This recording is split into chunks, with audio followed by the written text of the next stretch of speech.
혹시 저랑 이렇게 같이 이직을 하면서 그 인수인계 기간을 충실하게 제가 안 해줬던 경우도 있나요? 저는 사실 인수인계를 누구한테 받았다고 생각해 본 적이 딱히 없긴 한데요. 와서 설명 다 해줬으면 됐지 뭐. 맞는 것 같기도 합니다. 네, 근데 원래 이렇게 경력직의 이직은 좀 유야무야 진행되는 경향이 너무 많은 것 같아요. 태산 안녕하세요, 태산 아빠입니다. 안녕. 아, 오늘은 직장생활 너무 힘들다 편에 사연이 또 들어왔어요. 네. 어떤 내용이냐면 경력 입사 이거 쉽지 않네 편입니다. 이 경력 입사를 했죠? 했습니다. 네, 저도 했고 네. 저도 이제 이직을 3번 하면서 그 3개 회사를 경력으로 입사를 했었고, 그다음에 사실 쿠팡에서 저랑 같이 있었지만 그것도 사실 경력 입사라고 좀 봐도 무방하죠. 그 전에 경력이 있긴 했었습니다. 그렇죠. 네. 그때 들어왔을 때 형편없었지만 맞습니다. 있다고 말씀드리기가 좀 애매하긴 했는데, 네, 제가 일한 이력이 있기 때문에 경력이 있다라고 볼 수 있을 것 같아요. 그렇죠. 경력이 있었던 중고 신입이라고 봐야 될 것 같아요. 맞습니다. 그때는, 네. 그때는 그랬어야 됐을 것 같고, 그 다음에 저희가 같이는 아니죠. 제가 먼저 배민으로 갔고, 배민으로 오면서 또 한 번의 경력 입사, 그 다음에 또 다른 회사를 가면서 경력 입사를 했어요. 그죠? 맞습니다. 그 회사는 어떻게 됐죠? 4개. 태산 아빠 경력 입사를 많이 해본 태산 아빠와 백운이 오늘 이야기를 해보려고 합니다.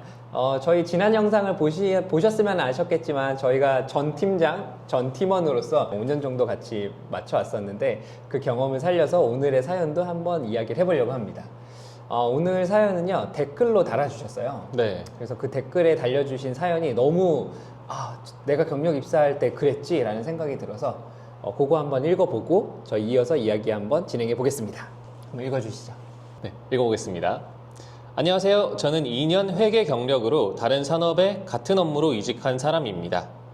입사 3주 차인데 상사분께서 업무가 많아 아직 인수인계를 받지 못하고 있어요. 생신입은 아니라서 성과를 내야 할 것 같은 마음과 3개월 수습기간 사이에 업무가 없어 조급해집니다. 이 경우에는 무엇을 해야 할지 잘 모르겠어요. 조언을 부탁드립니다. 경력 입사를 할 때마다 항상 이런 게 있었던 것 같아요. 네.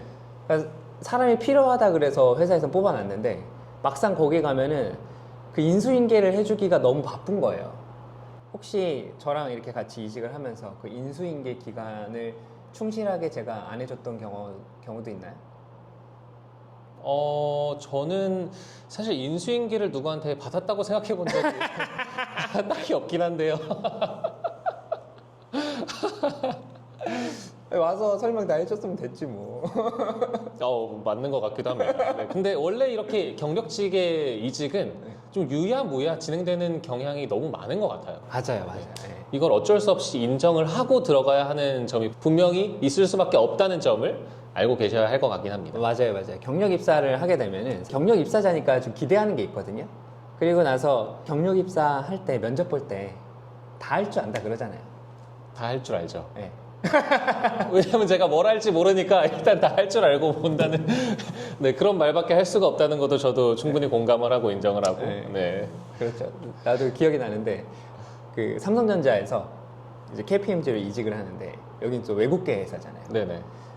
근데 사실 영어로 커뮤니케이션 할 일이 삼성전자에서는 거의 없었어요. 왜냐면 글로벌이고 한국이니까. 그래서 내가 영어 커뮤니케이션 할 일이 별로 없는 거예요. 근데 이직할 때 물어보더라고요. 그 영어로 좀 그 아스팍이랑 좀 얘기를 해봐야 되는데 괜찮겠냐고. 가능하다고. 근데 딱 처음에 갔는데 그 자리에 앉자마자 지금 좀 급한 일이 있어서 그런데 그 글로벌에 전화 좀 해달라고. 제 영어 실력 아시잖아요. 내가 뭐 시험이나 봤지 이렇게 프리토커가 그렇죠. 아니니까. 비즈니스 회화는 또 얘기가 다르니까요. 그러니까요. 그때 진짜 식은땀이 줄줄 흐르고 기대하고 이제 저의 사수는 갔는데 여기서부터 난 뭘 어떻게 해야 되나 그랬던 기억이 나네요. 그러니까 경력 입사하면 항상 그게 다 걱정이 많은 것 같아요. 네네. 일단 이직하기 전에 너무 기분 좋잖아요. 이제 이 회사에 떠나고 네. 쉬는 시간도 좀 갖고 제가 항상 이직할 때마다 한 2주 정도 씩 시간이 있었거든요. 그러니까 기존에 못 썼던 연차를 다 땡겨 쓴 거죠. 네네. 그리고 나서 기분 좋게 이제 한 열흘쯤 보내다가 이제 3일 전부터 막 심장이 뛰기 시작하는 거예요. 아, 아, 가기 싫다. 그냥 여기 있을 걸. 그러다가 이제 전날 이제 잠을 거의 못 자고 이제 가는 거죠. 그랬던 기억이 많이 나네요. 네네. 그때 이직했을 때 어떠셨어요? 저는 이직의 경험이 항상 저는 이렇게 생각했어요. 제가 식물 키우는 걸 되게 좋아하는데, 식물도 보통 분갈이를 하잖아요. 식물이 점점 자라면 뿌리가 깊어지고, 뿌리가 커지고 하면서 더 큰 화분으로 옮기고. 근데 이때 그 분갈이가 식물에게 정말 많은 성장통을 준다고 하더라고요. 새로 흙이 옮겨지고, 새로운 곳에서 다시 털을 잡고 자라기까지 많은 시간이 걸리는데, 저는 같은 생각이 항상 되게 많이 있었습니다. 그래서 이직하고 나서 한 1년은 정말 죽었다고 생각을 항상 했었던 것 같아요. 아, 네. 그렇지, 그렇지. 배민이 왔을 때도 1년 죽어 있었잖아요. 1년 정말 죽었었어요.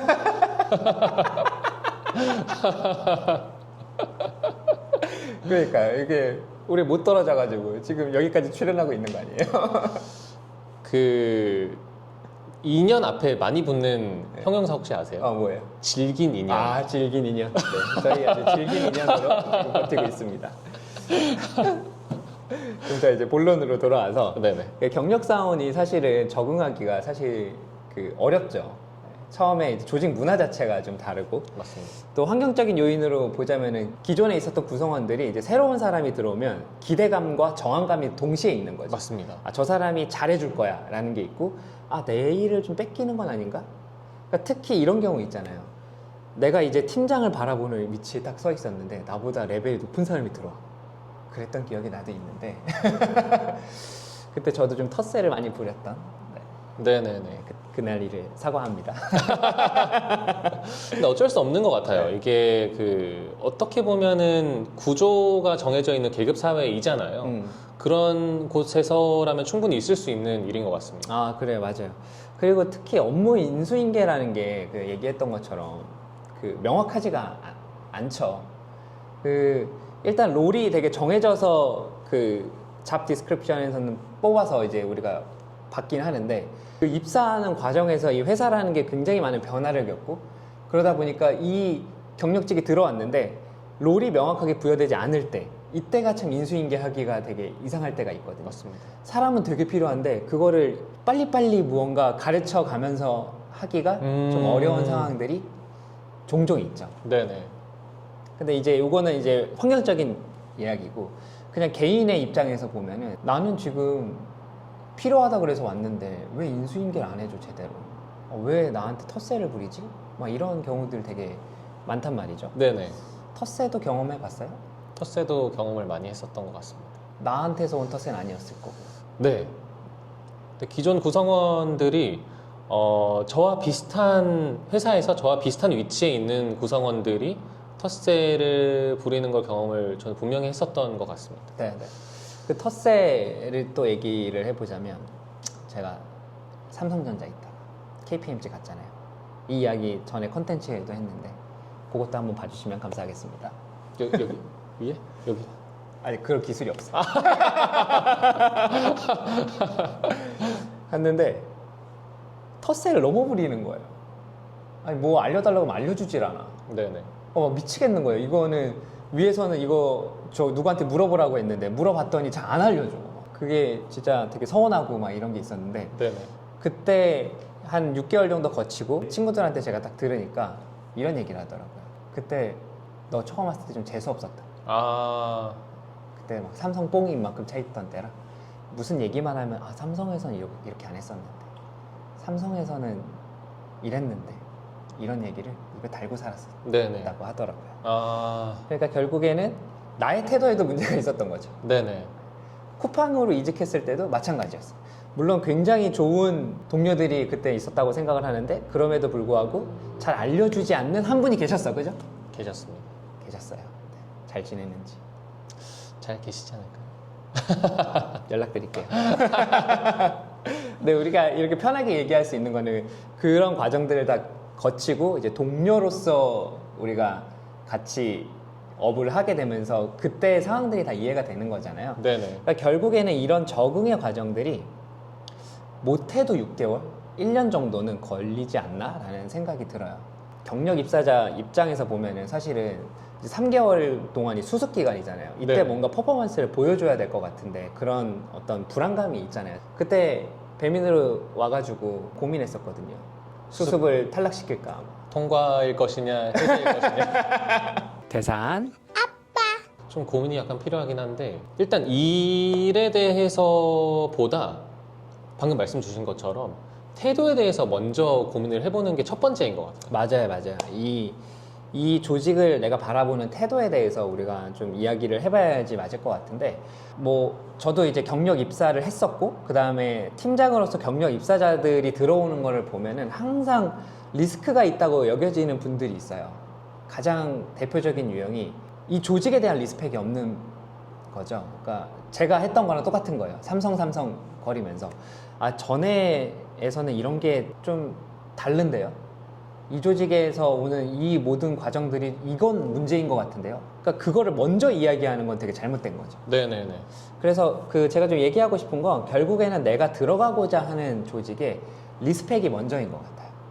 그러니까 그러니까 결국에는 이건 다시 보다거든요. 그러니까 이 조직에 대해서 내가 다시 볼 수 있는 마음의 그 가짐이 좀 있어야 되는 거죠. 근데 조직마다 되게 문화가 다르고 성향이 다르니까 그거에 대해서 적응하기 위해서 내가 얼마나 마음을 열고 노력할 것인가가 첫 번째인 것 같아요. 네네. 그리고 이 3개월이라는 시간 동안 수습이라는 게 있잖아요.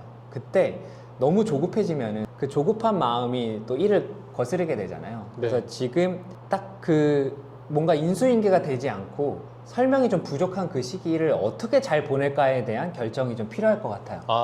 네. 그래서 제가 이 사연에 답글도 달긴 했는데 뭔가 나의 사수가 지금 바빠가지고 지금 입사한 지 한 일주일, 뭐 2주일 돼가는데 뭔가 다운로드가 없고 인수인계가 없는 그런 상황이라면 가장 좋은 방법은 어쨌든 이 회사망에 아이디가 만들어졌으니까 회사의 문서함을 다 뒤져보는 거, 그게 제일 좋은 방법이지 않나? 라는 생각이 들어요.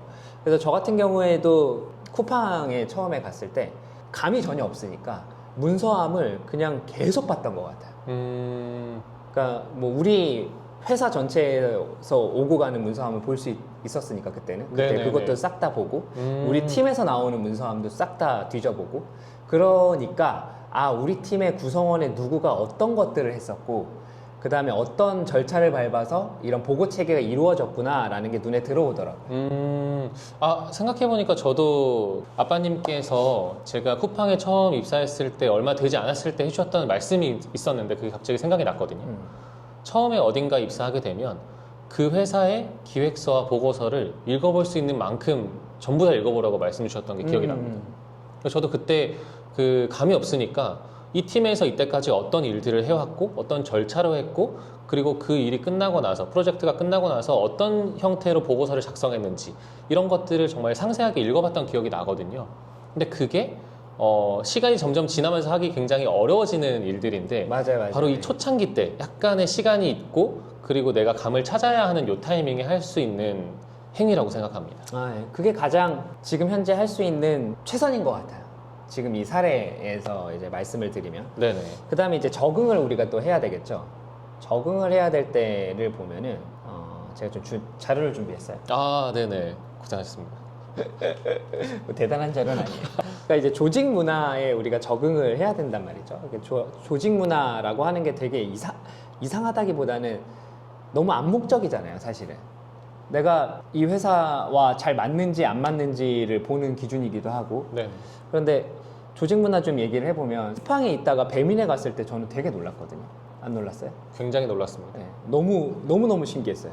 이것도 제가 전에 콘텐츠에서 한번 얘기했는데 그것도 또 봐주시면 뭐 이렇게 찍는 기술은 없어요. 쿠팡이라고 하는 조직이 약간 군대 같은 거 있었잖아요. 많았어요. 네, 많았죠. 좋은 회사였지만 좋은 회사였지만 좀 딱딱한 조직 문화가 어느 정도 있었다고 그렇죠. 뭐 말씀드렸어요. 이거 해라고 하면은 그냥 준비해서 하겠습니다가 아니죠. 내일 바로 시행하겠습니다. 뭐 이런 느낌이었으니까. 그러니까 그런 조직에 있다가 배민에 딱 처음에 갔는데 입구에 막 환영 문구 딱 적혀 있고 가자마자 막 박수 치고 막 오셨다고 막 집에 저희 부모님에게 어떤 선물을 보내드리고 그래 막 부모님한테 입사해 주셔서 감사하다고 떡 케이크 보내고 네네. 그리고 이거 되게 그런 거 있잖아요. 그 예전에 쌀밥 못 먹던 시절에 쌀밥에 고깃국 나온 것처럼 감동이 있었던 순간이 하나 있었어요. 어떤 거냐면 저희 아이 이제 태린이의 그 어린이날이었거든요. 그래서 어린이날 선물을 입력하라 그래서 그냥 뭐 골랐어요. 근데 보통 그렇게 되면 그냥 박스채 그냥 오거든요. 택배가. 택배가 딱 왔는데 뭔가 이상한 거예요. 네. 뭐 뜯었더니 포장이 되어 있어. 그리고 손글씨로 태린이의 어린이날을 축하해요. 이렇게 딱 써 있는데 밀려오는 감동이. 별거 아닌데 네. 그때 그걸 보면서 이런 생각을 했어요. 아, 내가 이 회사를 퇴사하고 싶은 마음이 들 때 딱 한 번은 참을 수 있겠다. 도움이 되셨나요? 한 번 도움이 됐어요. 이렇게 회사마다 조직 문화가 굉장히 달라요. 네. 그래서 이 조직 문화라는 것을 최고의 조직이라는 책에 이렇게 정리를 하거든요. 한 집단이 외부 환경에 적응하고 내부를 통합하는 문제를 해결해 나가는 과정에서 그 집단이 학습하여 공유한 암묵적인 신념이에요. 네네. 되게 여기 책에서 정의하는 것 자체도 굉장히 모호하거든요. 두리뭉실하죠. 두리뭉실하죠. 그러니까 결국에는 이 암묵적인 이 신념을 내가 어떻게 파악할 것인가가 되게 중요한 것 같아요. 그래서 우리가 뭘 봐야 되냐면 세 가지를 봤으면 좋겠어요. 그러니까 이거는 입사 후 한 달 이내에 반드시 알아내셔야 합니다. 첫 번째는 금기예요. 우리 조직에선 이렇게 하면 안 돼. 두 번째는 당위예요. 우리 조직에선 이렇게 해야만 해. 세 번째는 허용이에요. 우리 조직에선 이렇게 해도 돼. 한번 예를 들어 볼게요. 제가 쿠팡에 있다가 배민에 가니까 우리 조직에서는 금기죠. 이렇게 하면 안 돼. 쿠팡에 있을 때는 보고 자료를 저는 PPT로 굉장히 많이 만들었거든요. 그리고 우리 다 이제 교육팀이었으니까 PPT로 만드는 게 굉장히 익숙했단 말이에요. 너무 익숙하죠. 네. 그래서 PPT를 보고 자료를 가지고 갔더니 이렇게 하지 말라는 거예요. 그래서 그냥 데이터만 갖고서 우리 이야기하자. 이게 되게 좋은 문화였던 것 같아요. 그래서 우리 조직에서는 내가 PPT로 보고자료를 만들면 안 되겠구나. 그러니까 이게 금기라고 이야기하면 뭔가 불만을 얘기해야 될 것 같은데 그게 아니라 이 회사에서는 이런 걸 하지 않는구나라는 게 눈에 들어와야 되는 거죠. 한 달 네네. 이내에. 그 다음에 이제 당위. 우리 조직에선 이렇게 해야만 해. 자꾸 쿠팡과 배민을 자꾸 비교하게 되는데 쿠팡에서는 누군가한테 말 걸기가 나는 조금 부담됐었어요. 약간 차가워. 네. 안녕하세요. 저 피터입니다. 이것 좀 도움을 요청하려고 하는데요. 네, 잠시만요. 뭐 이런 식의. 나만 그랬나? 저도 그랬었어요. 근데 친해지면 괜찮았는데 네. 친해지면 이제 연락처로 바로 전화를 직접 걸어도 될 만큼 괜찮았었는데 친해지기 전까지는 너무 딱딱한 문화가 저도 있었던 것 같습니다. 네. 그러다가 이제 배민에서는 이런 문화가 있는 거죠. 이 잡담이 경쟁력이라는 어떤 그 슬로건이 있잖아요. 그런 것처럼 그냥 편하게 누군가한테 뭘 물어봐도 굉장히 따뜻하고 편하게 답을 해줘. 네네. 그게 되게 특이했던 것 같아요. 맞습니다. 저한테는. 제가 이 두 가지 상황을 저도 겪었으니까 비교를 해보자면 네. 쿠팡에서는 사내 메신저로 상급자에게 먼저 메신저를 보내는 게 정말 불가능할 정도로 어려운 일이었었는데 배민에서는 그게 너무 편할 정도로 쉽게 가능했었던 일이었었던 게 저도 기억이 납니다. 어느 조직의 팀장님에게 이거 혹시 프로세스가 어떻게 되는지 여쭤봐도 될까요? 라고 물어보는 걸 쿠팡에서는 거의 할 수가 없었어요. 근데 반대로 배민에서는 충분히 너무 쉽게 통용될 정도의 상식선에서 가능할 정도였다는 거를 맞아요, 말씀드릴 맞아요. 수 있을 것 같습니다. 네. 쿠팡도 이제 많이 좋아졌대요. 제가 최근에 또 있었는데 저는 그렇게 얘기했습니다. 네, 그러니까 우리 조직에서 당이 이렇게 해야만 해. 이런 게 누군가 말을 걸었을 때 친근하게 답을 해줘야 돼. 그러니까 이런 게 생기더라고요. 그러니까 지금 금기하고 당위를 이야기했죠. 이제 허용이에요. 우리 조직에선 이렇게까지 해도 돼. 아까 이어지는 거는 좀 맥락이 있는데 어느 날 갑자기 대표 이사님한테 슬랙이 왔어요. 저희 저녁 함께 하시죠. 나 뭐 잘못한 거 없나? 그때 또 보고가 잘 안 됐어가지고 뭐 큰일 난 줄 알았어요. 근데 그냥 진짜 저녁을 드시더라고요. 우리 사실은 그 당시에 있었던 리더한테 밥 먹자고 하기 되게 꺼려졌잖아요. 쿠팡 있을 때. 네네. 그랬는데 그 배민에 가서 보니까 내가 그냥 아주 편하게 누구나 이렇게 밥을 먹자고 해도 되는 거예요. 그러니까 그런 것들이 다 허용이 되더라고요. 심지어 대표이사까지. 네. 그러니까 그런 부분들이 이제 파악이 되기 시작을 하니까 한 달이 지나고 2달이 지나고 3달이 지나니까 이제 좀 적응이 되더라. 그래서 이런 조직 문화에 관련해서는 암묵적인 룰이기 때문에 조금 전에 말씀드렸던 것처럼 금기, 우리 조직에서는 이렇게 하면 안 돼. 두 번째로 당위, 우리 조직에선 이렇게 해야만 해.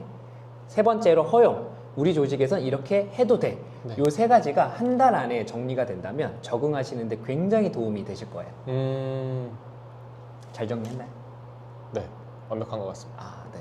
혹시 경력 입사자 온보딩 교육이 필요하다면 리얼 리더십에 신주일 강사에게 요청을 해주시면 감사하겠습니다. 아, 뭐 이렇게 이메일 주소는 제가 서입할 수 있어요. 고기 수는 되더라고요. 네, 이렇게 해서 경력 입사자가 이제 적응해 나가는 것까지 한번 이야기해봤는데 지금 사연을 주셨던 내용들이 경력 입사를 하시는 분들이라면 누구나 공감할 만한 사연이라고 저는 생각이 들어요. 그래서 이런 어려움이 있으실 때 항상 먼저 리스펙을 보이는 마음과 그 다음에 조금 여유 시간이 지금 있을 때 부서의 문서함들을 싹 다 뒤져보시고 제가 말씀드렸던 세 가지에 대해서 좀 고민하셔가지고 빠른 적응이 되셨으면 좋겠습니다. 마지막 뭐 할 말 있어요? 저 조금 약간 더 얘기하고 싶은 점이 있는데 네. 이 사연 주신 분께서 네. 사수분이 너무 바쁘셔서라는 이 사수와의 관계 중심에서 어떻게 해결할 수 있을지에 대한 질문도 같이 주신 거라고 저는 조금 생각했거든요. 그래서 사수와 좋은 관계를 유지를 일단 먼저 첫 번째로 해야 팀 내에서의 어느 정도의 입지를 본인 스스로 갖추고 그 다음에 업무를 하나씩 차근차근 쌓아나가는 게 가능할 거라고 저는 개인적으로 생각하는 관점도 있어서 일단 사수분에게 어떻게 편하게 잘 접근하고 대화하고 그리고 일도 편하게 받을 수 있을지에 대해서 한번 얘기해 보는 것도 좋을 것 같다는 생각이 듭니다. 네네. 우리가 새로운 사람이잖아요. 이 새로운 사람한테 어떻게 보여줘야 되느냐, 보여져야 하느냐 이게 되게 중요한 것 같은데 네. 사실 되게 유명한 말이 하나 있어요. 아담 그랜트라고 하는 유명한 심리학자가 이야기한 거예요. 네네. 제 얘기가 아니라 그분의 이야기입니다. 네, 우리가 보통 그 관계에 있어서 세 가지 유형이 있다고 해요. 첫 번째는 테이커, 그다음에 두 번째는 매처, 세 번째는 기버. 그러니까 테이커라고 하면은 모든 것을 내가 먼저 다 취해야 돼 라고 하는 사람이고요. 매처는 내가 주는 만큼, 네가 주는 만큼 나도 줄게. 그리고 기버는 내가 있는 걸 너한테 줄게 라고 하는 어떤 그 마음가짐이에요. 근데 이 세 가지의 기준으로 보자면 사실은 누가 제일 성공할 것 같아요? 제가 이 책을 읽어서 결과를 좀 알긴 하는데 일단 제가 생각했을 때는 그 테이커가 그래도 남들 걸 착취하니까 성공하지 않을까라고 생각이 들기도 하고요. 그죠? 이게 테이커가 돼야 될 만한 상황들이 있어요. 내가 팀장인데 저 팀과의 어떤 경쟁 구도가 붙었다 그러면 테이커가 돼야 되긴 하는데 우리가 기본적으로 이 조직에 들어갔을 때는 기버가 되는 게 사실 맞거든요. 맞습니다. 그래서 이 성장의 끝에 있는 것들을 보면은 제일 망하는 사람이 누구냐? 끝과 끝을 한번 볼게요. 기버가 제일 망한대요. 네. 이분들 그냥 퍼주다가 그냥 끝나는 거지. 맞습니다. 그런데 가장 성공하는 사람도 누구냐? 그것도 기버예요. 그러니까 결국 우리가 기버로서의 이 태도를 취해야 되는데 경력 입사자가 들어가셨을 때 항상 이런 말씀이 입에 달고 사셨으면 좋겠다라는 말이 생각이 들어요. 그 당시에 되게 잘해줬던 건데 제가 뭐 도와드릴 일 없을까요? 라고요. 네네. 그래서 지금 사수와의 관계에서 사수가 바쁘니까 이 바쁠 때 어떤 관계 형성을 위해서 제가 뭐 도와드릴 거 없을까요? 라는 것들을 계속적으로 조금 문의를 해 주시면 지금 바쁜 와중에도 뭔가 마이너한 것들이 부탁해야 될 때가 있을 거거든요. 네. 그때 그런 것들이 하나하나 쌓이면서 좋은 관계가 형성되지 않을까라는 생각이 들어요. 되게 좋은 말씀이신 것 같습니다. 너무 조급해하기보다는 일단은 일보다 관계를 조금 더 중점적으로 형성해 나가시면서 그 관계 속에서 일을 하나씩 받으시는 것도 좋은 방법이 될 수 있을 것 같아서 말씀드려봤습니다. 네. 그래서 이렇게까지 해서 저희가 경력 입사 너무 힘들다 편을 한번 마무리하면 될 것 같은데 사실 경력 입사 진짜 쉽지 않습니다. 그리고 경력 입사를 하신 것 자체가 되게 대단하시다고 저는 생각이 들어요. 맞아요. 이런 지금 이제 취업난에 있는 그 상황에서 이직을 성공하시고 그 이직에서 잘 적응하셔가지고 앞으로도 더 좋은 성과를 내시길 바라면서 그럼 오늘 촬영 마무리하도록 하겠습니다. 이 시대 경력 입사자분들 모두 화이팅입니다. 다음에 또 봬요. 안녕. 대산